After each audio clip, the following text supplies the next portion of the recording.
రైతు మిత్రులందరికీ నమస్కారం.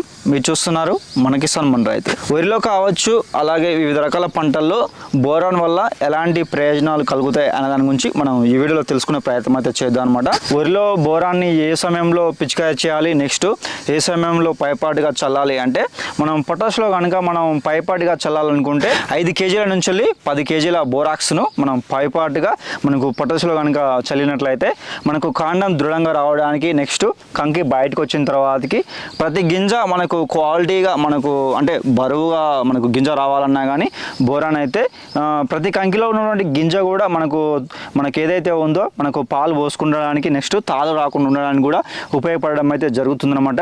ఈ బోరాన్ వల్ల ఏమవుతుందంటే పంటల యొక్క దిగుబడి అనేది గణనీయంగా పెరగడానికి అయితే అవకాశం ఉంటుందన్నమాట. వివిధ రకాల పంటల్లో పూత రాలిపోవడం, నెక్స్ట్ వచ్చేసి పండ్లు రాలిపోవడం, నెక్స్ట్ పండిన పండ్లు కూడా ఏమవుతుందంటే మధ్యలోకి పలిగిపోవడం అనేది కూడా జరుగుతుందన్నమాట. ఇది ఖచ్చితంగా 100% బోరాన్ లోపం అని చెప్పవచ్చు అనమాట. బోరాన్ లోపాన్ని ఏ విధంగా తెలుసుకోవాలనుకుంటే మనకు ఖచ్చితంగా మనకు వచ్చినటువంటి ఏదైతే ఉందో చిగురులు కావచ్చు, నెక్స్ట్ మొగ్గలు కావచ్చు, నెక్స్ట్ కాయలు కూడా కావచ్చు, పిందె దశలో రాలిపోవడం జరుగుతుందన్నమాట.